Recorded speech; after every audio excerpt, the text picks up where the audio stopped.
जय माँ जगदम्बा। स्वागत है आप सभी का एक बार फिर से। जगत जननी आप व आपके परिवार पर अपनी कृपा दृष्टि सदा सर्वदा बनाए रखें। दोस्तों, यदि आप अपनी सनातन संस्कृति पर गर्व करते हैं, आप अपनी सांस्कृतिक विरासत को जानना चाहते हैं, अपनी धरोहर को आने वाली पीढ़ी तक पहुंचाना चाहते हैं, तो चैनल को सब्सक्राइब करके बेल आइकन जरूर दबाइएगा। वीडियो यदि आपको पसंद आता है तो लाइक करना बिल्कुल भी मत भूलिएगा, और यदि आपको पसंद नहीं आता है तो आप डिसलाइक भी कर सकते हैं। कमेंट्स में हर हर महादेव, माँ जगदम्बा, आप अपने इष्ट भगवान का नाम जरूर लिखें।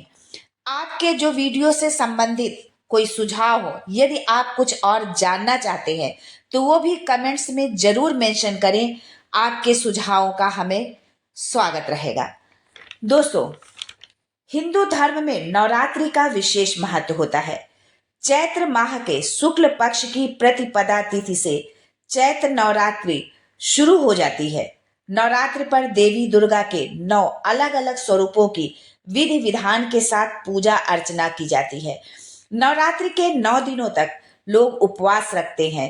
साल भर में 4 नवरात्रि आती हैं, जिसमें से 2 गुप्त नवरात्रि, एक शारदीय नवरात्रि और एक चैत्र नवरात्रि होती है।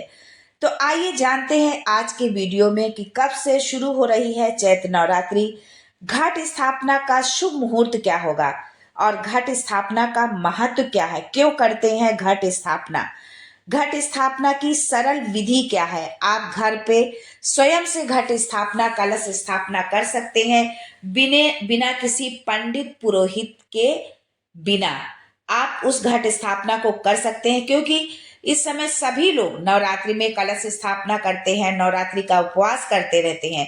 तो हमारे जो आचार्य होते हैं, जो पंडित होते हैं, वो भी बहुत व्यस्त रहते हैं, बहुत व्यस्तता होती है, जिसके कारण से कभी कभी जो शुभ मुहूर्त में हमें घट स्थापना करनी होती है, वो समय के अभाव में, समय ना होने पर वो शुभ मुहूर्त टल जाता है। तो आप स्वयं से भी ये घट स्थापना आप कर सकते हैं। लेकिन ये सब जानने से पहले आपसे रिक्वेस्ट करती हूँ कि वीडियो को लाइक करिएगा, दोस्तों को शेयर कर दीजिएगा, और अगर आपने अभी तक चैनल को सब्सक्राइब नहीं किया है तो चैनल को सब्सक्राइब करके बेल आइकन जरूर दबाइएगा। दोस्तों, हिंदू पंचांग के अनुसार चैत्र माह के शुक्ल पक्ष की प्रतिपदा तिथि 8 अप्रैल की रात को 11:50 से शुरू हो जाएगी, जिसका समापन 9 अप्रैल को रात 8:30 पर होगा। उदया तिथि के आधार पर चैत्र नवरात्रि 9 अप्रैल 2024 से शुरू होगी। कलश स्थापना का जो मुहूर्त होगा वो है 9 अप्रैल को शुरू हो रही है चैत्र नवरात्रि। तो कलश स्थापना जो है सुबह 6:11 से 10:23 तक का शुभ मुहूर्त रहेगा कलश स्थापना का। वहीं अगर 9 अप्रैल के अभिजीत मुहूर्त की आप बात करें तो इस दिन दोपहर 12:03 से लेकर 12:54 तक ये मुहूर्त रहेगा। अभिजीत मुहूर्त में किसी भी तरह का आप शुभ कार्य कर सकते हैं, शुभ कार्य किया जा सकता है। दोस्तों, चैत्र नवरात्रि का पावन पर्व 2024 में 9 अप्रैल से शुरू हो रहा है, जो कि आपको बता चुके हैं। नवरात्रि के पहले दिन भक्त माता की पूजा, आराधना और व्रत रखने से पहले कलश स्थापित करते हैं। नवरात्रि की पूजा में कलश या घट स्थापना करना बेहद आवश्यक माना जाता है, खासकर तब जब आप नवरात्रि के दौरान व्रत लेने वाले हों। हिंदू धर्म में आस्था रखने वाले लोग किसी भी शुभ कार्य से पहले कलश स्थापित करते हैं। कोई भी यदि शुभ कार्य, कोई भी अनुष्ठान करते हैं तो कलश जरूर स्थापित करते हैं। इसके पीछे वजह यह है कि कलश में सभी देवी देवताओं के साथ ही समस्त तीर्थों का निवास भी माना गया है। कलश के मुख में भगवान विष्णु, कंठ में भोलेनाथ और मूल भाग में ब्रह्मा जी का निवास होता है। साथ ही कलश के बीच वाले भाग में देवियां निवास करती हैं। साथ ही घट को जो है ब्रह्मांड में मौजूद शक्ति का प्रतीक भी माना जाता है। यानी ब्रह्मांड में जितनी भी शक्तियां मौजूद है, जब हम किसी भी अनुष्ठान में घट स्थापना करते हैं, कलश स्थापना करते हैं, तो वो सारी शक्तियां जो है उस घट में आकर के समाहित हो जाती हैं। घट या कलश को स्थापित करने मात्र से ही घर में मौजूद वास्तु दोष दूर हो जाता है, और पूजा जो हम करते हैं जो व्रत उपवास हम करते हैं वो हमारा सफल होता है और निर्विघ्न रूप से संपन्न भी होता है। इसलिए नवरात्रि के साथ ही किसी भी शुभ कार्य से पूर्व घट को स्थापित करने का विधान है। हर शुभ कार्य से पहले जो घट स्थापित किया जाता है उसे स्थापित करने की विधि भी अलग अलग होती है। तो आज हम आपको बताएंगे कि अगर आप नवरात्रि के पहले दिन घट स्थापित करने वाले हैं, घट स्थापित करने जा रहे हैं, तो किस विधि से आप ये घट स्थापना करें।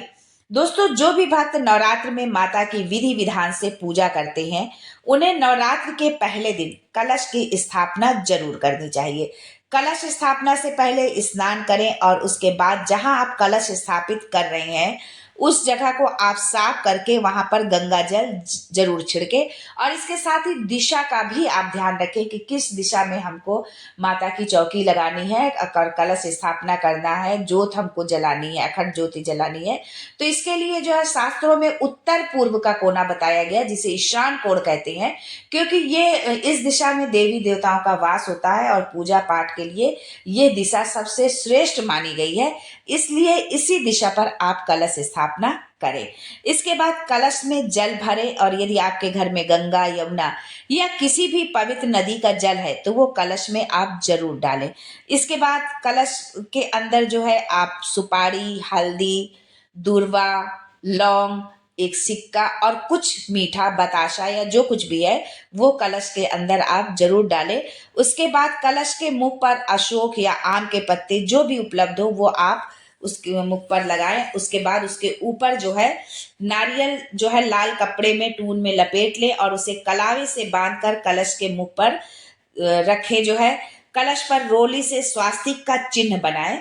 स्वास्तिक का जो चिन्ह बनता है ये हमारे 4 युगों का प्रतीक माना जाता है।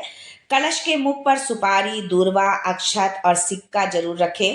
कलश स्थापित करने से पहले मिट्टी से एक बेदी बना लें या किसी मिट्टी या बांस से बने पात्र पर मिट्टी रखें और जौ या सप्त धान बोए।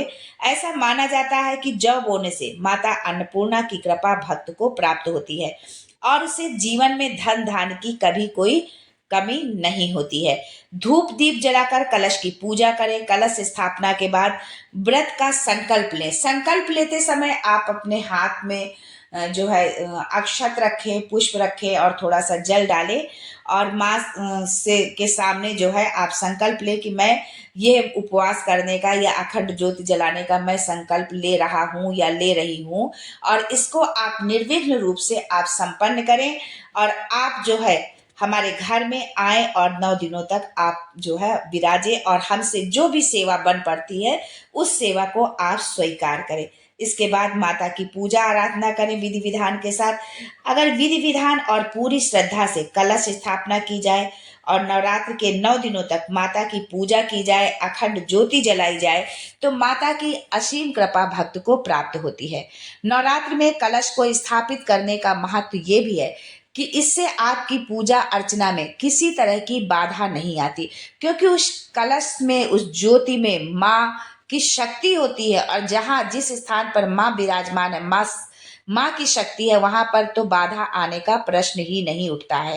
अगर आप नवरात्र में माता की कृपा पाना चाहते हैं तो नवरात्र के पहले दिन घट स्थापना आप जरूर करें, अखंड ज्योति आप जरूर जलाएं।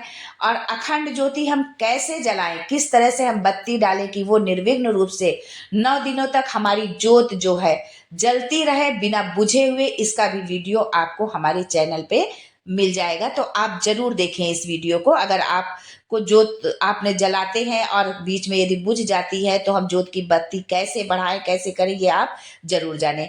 आज के लिए बस इतना ही दोस्तों, मिलते हैं अगले वीडियो में एक नई जानकारी के साथ। तब तक के लिए गुड बाय।